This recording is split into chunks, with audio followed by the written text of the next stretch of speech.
The thoughts, views, and opinions expressed on the Canna Connect Show belong solely to the individuals and do not reflect those of Canna Connect and its affiliates, sponsors, or partners.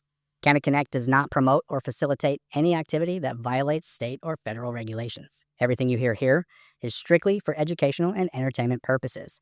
It is not legal advice, it is not financial guidance, and it's definitely not medical direction. Seriously, don't take our word for it. Even if someone on the mic sounds like they know what they're talking about, and they're probably crazy smart too. Regardless of how legit our guests may be, you should always do your own homework, consult with your attorney, and understand the risk you're taking before you do anything when it comes to cannabis. Our intention is to keep it real. If you've got a problem with anything we've said, take us to court.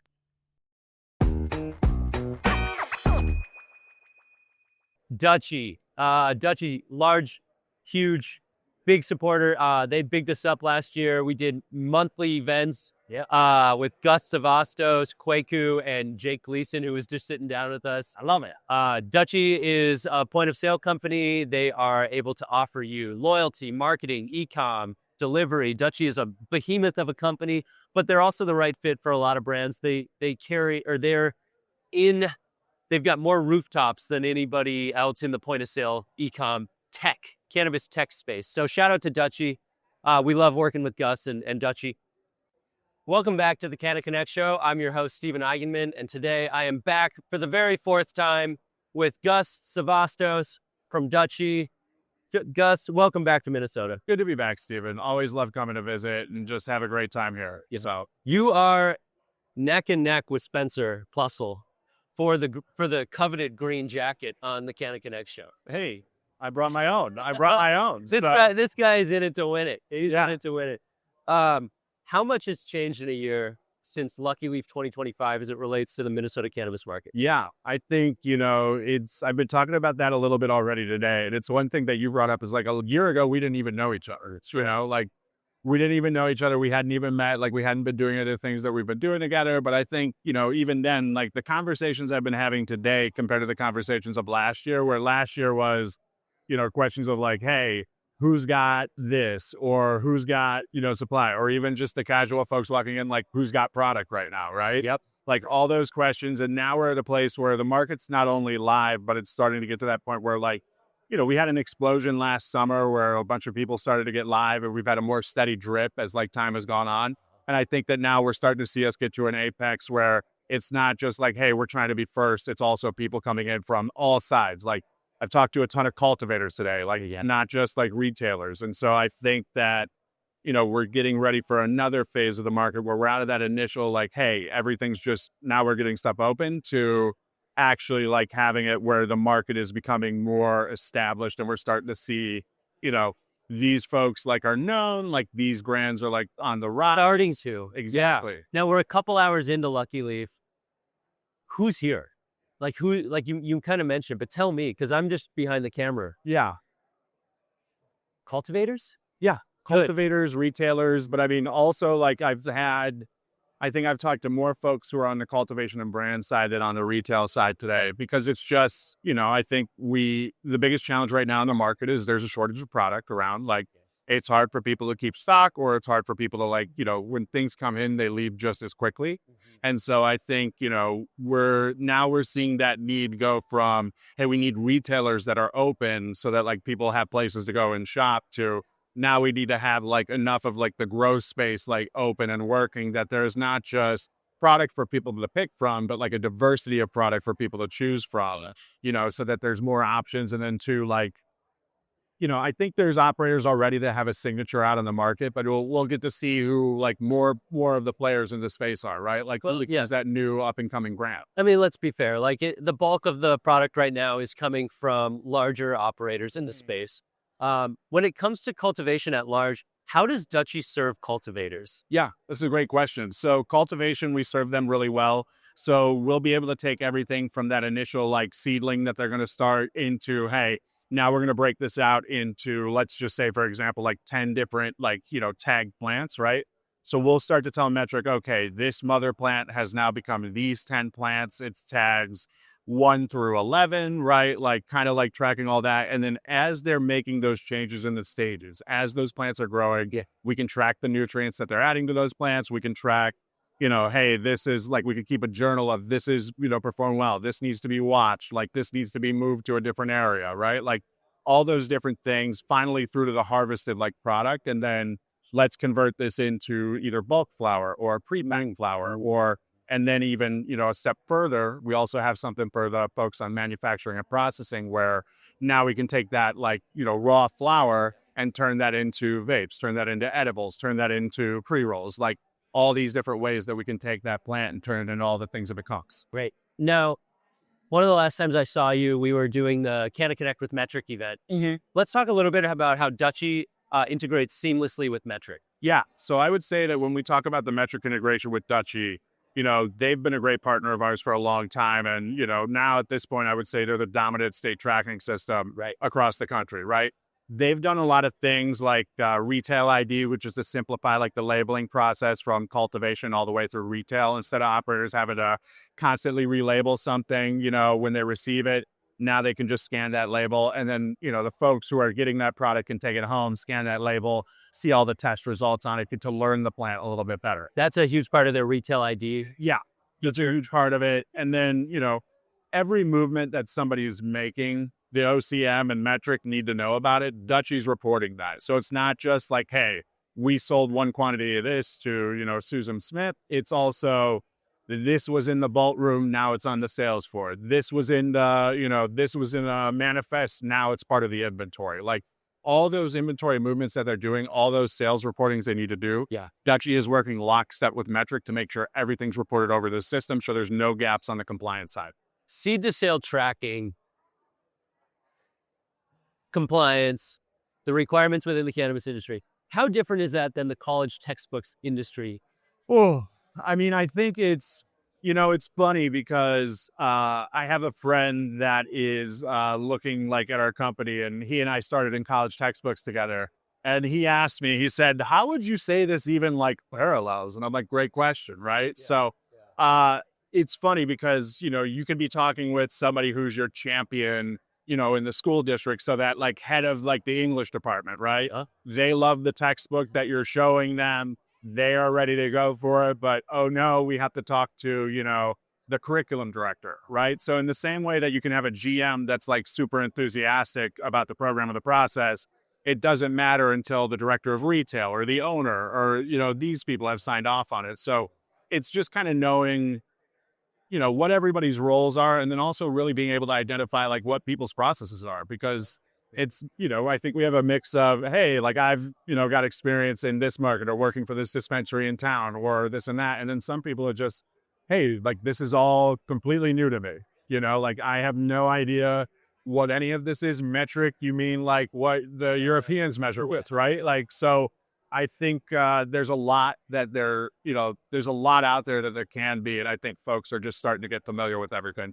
And as it relates to Dutchie in 2026, as we sit here at the end of February, what's rolling out, what's coming up, what's new with Dutchie in Q1 and Q2 of 2026? Yeah, so I would say the biggest thing that we have coming immediately, and we kind of touched on this last time, is Connect and Nexus. So Connect being something that retailers can use to connect with the brands that they're selling, get better information from them. So in the same way of like, hey, if a brand, spends time calling operators to say, hey, you're calling our product this, it's actually called this, or you're putting this like our logo there, but we have images of the product for you. Yeah. We have a connection for them, that's Connect, where they can just like push it through and pull that into their system, because the brands are controlling, this is what we want our brand identity to be. This is how we'd like it to be like, kind of like set.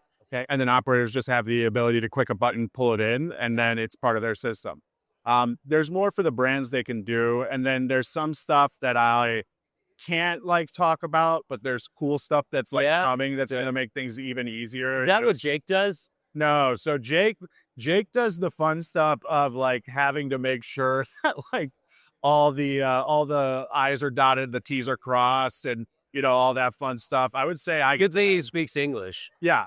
No, thank God. Yeah. So Ohio, I saw $1 billion in sales. Is that annual sales or total sales? So that was annual. Like, so, I think it's something when you think about like Minnesota, right? And how quickly can we get there? the first full year that Ohio had rec was really only 4 months. It was August 2024 till December 2024. And yeah, we did a good chunk of money. But yeah, last year, $1 billion state, which it's something that never in my wildest dreams did I think, wow, like we have the ability to go toe to toe with a Colorado, with a Michigan, where we're in the same amount. And, But let's be fair. You would go toe to toe with Michigan any day of the week. well, that's just because I'm born in Ohio. Yeah. Like, I think it's just, and especially like right after Thanksgiving, usually.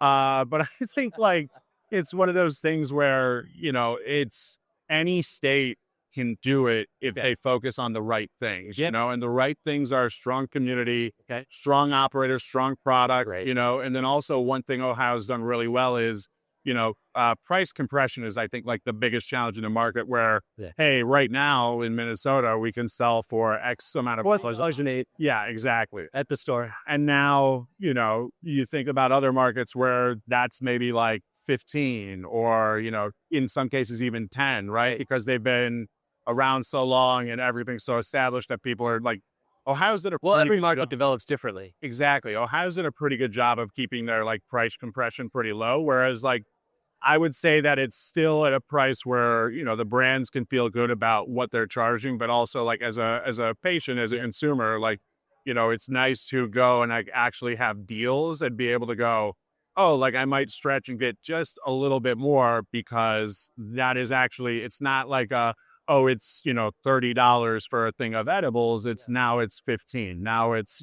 so there's a lot more options that people are getting to and being able to try versus just looking for what's the most bang for my buck that I can get. Whereas like, a couple of years ago, an ounce was, a few $100s. And now like, depending on where you go, depending on things you could get ounces for 100 to 150. And like the quality is still very good. So great.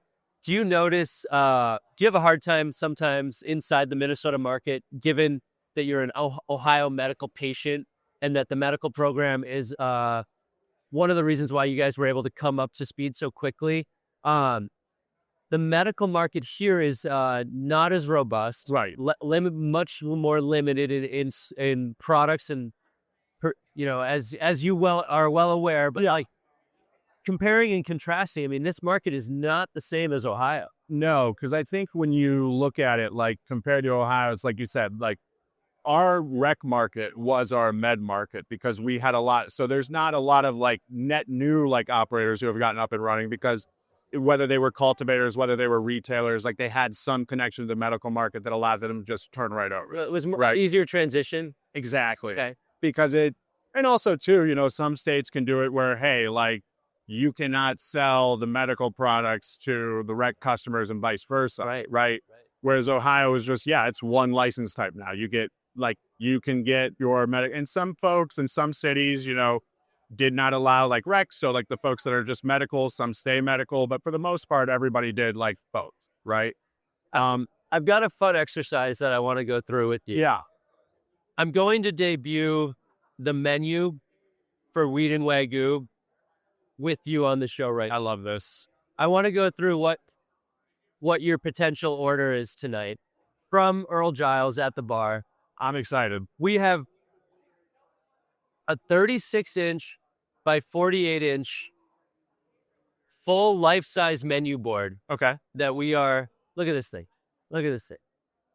So, starting with our appetizers tonight, Wagyu meatballs. 3 meatballs with red sauce and fresh mozzarella. You see that price? Yeah. That's a good price. For Wagyu, yeah. Meatballs not your thing? We got 2 empanadas. I don't know how to pronounce it. You're more of a foodie. Chihuahua? Yeah. Hopefully it's not of the dog type. No. I think it's the state. And I don't know that I would want that, but yeah.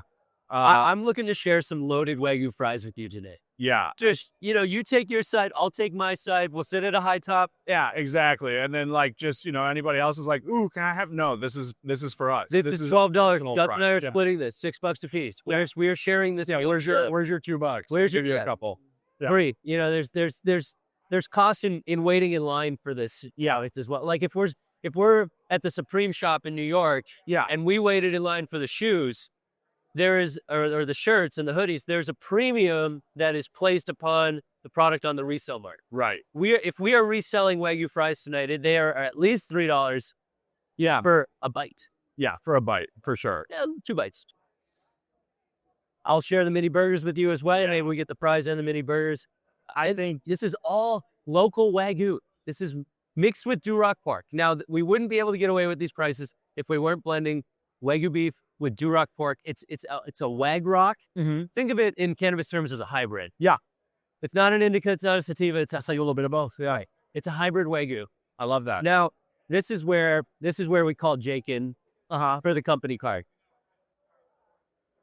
Yeah. Beef tartare using 100% Wagyu tri-tip. I think that's got his name written all over it. He, Kwaku, Jake, like Munir. Yeah, the whole crew. Like, I'm sorry to take a little break there. We got some time to kill. Yeah. I know you're excited about this menu tonight. I'm excited. I like to say, and this goes back to our relationship with Dutchie, I like to have partners that row with us. Exactly. And Earl Giles is a venue, and more than a venue, they're a company and an organization that supports the cannabis industry and have from like day one. Right. They're coming up on they're in year 3 of the Canna Club, which is their Wednesday night happy hour. Every Wednesday from 5 to 9, you can find somebody in the cannabis industry. And it's a lot of the same faces like every time I show up, which means it's got like staying power, because people want to see the other people in the community. Right. We want to know what's going on. And like, right now we're moving fast. Yeah. And so it's just, I think the cool thing that I've started to see too, we talked about what's different from a year ago, is now you have people within the industry who are resources for folks within the industry as well. Now, like, it's not just, hey, we're all in this together. It's like you were saying for like, the rowing together. It's almost like, hey, I can show you how to take a tree and turn it into a boat. I can show you how to like make a paddle out of the sticks you find. I think of Carol Moss. We just had her on stage. She is a lawyer for Helmuth and Johnson. She's doing tremendous work on both the hemp side and the cannabis side.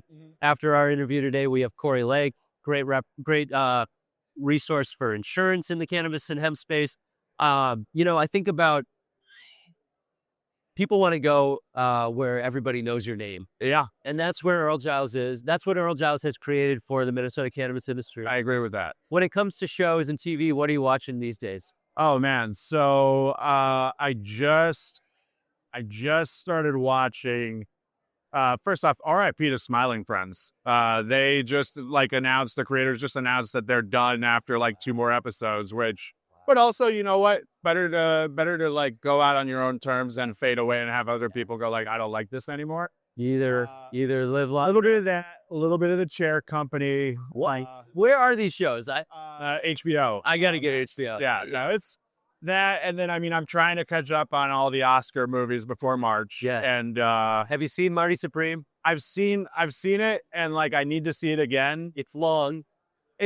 I love a Safdie brothers movie though. Yeah. Like it's weird that they both made movies separately this year. I've heard that they've They're separated. very different. Yeah, it's very different like vibes because like, I don't know, Smashing Machine was, I think, Josh's. And like, Rock is trying to get his Oscar movie and it's okay, but it's also, but then like I really enjoyed like, because when I think about the Safdie brothers, like I love Good Time, I love Uncut Gems, right? Like I love their movies that give me this sense of like I'm watching somebody make horrible choices and I'm powerless to like tell them. It really raises my anxiety. The Safdie movie should come with some CBD gummies. They should come with some CBD gummies. They should also come with like a weighted blanket, maybe like you get the home DVD like copy of it.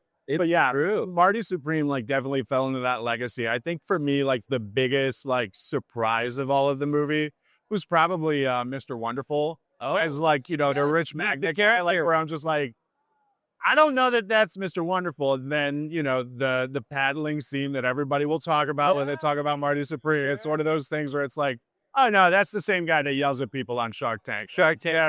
Yeah. I enjoyed Gwyneth Paltrow in Marty Supreme. Yeah. I did.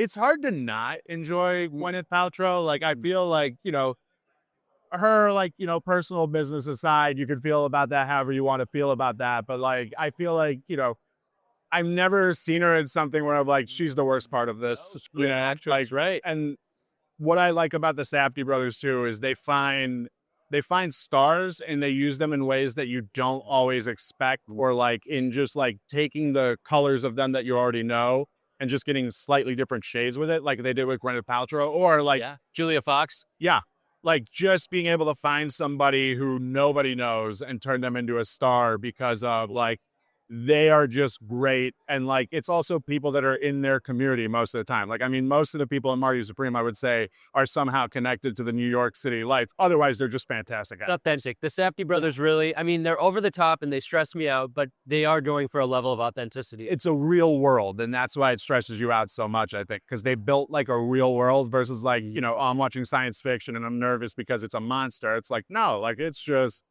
it's the same thing as you're watching a friend make bad decisions and you want to be like, stop. You want to shake them, you know, but you got to sit there. And so it's part of what I like to do with the Canna Connect show as well. Like be real and have real conversations. Like I'm sure you watched the Olympics this year. Yeah. To some degree. I felt like bobsledding was on the entire time.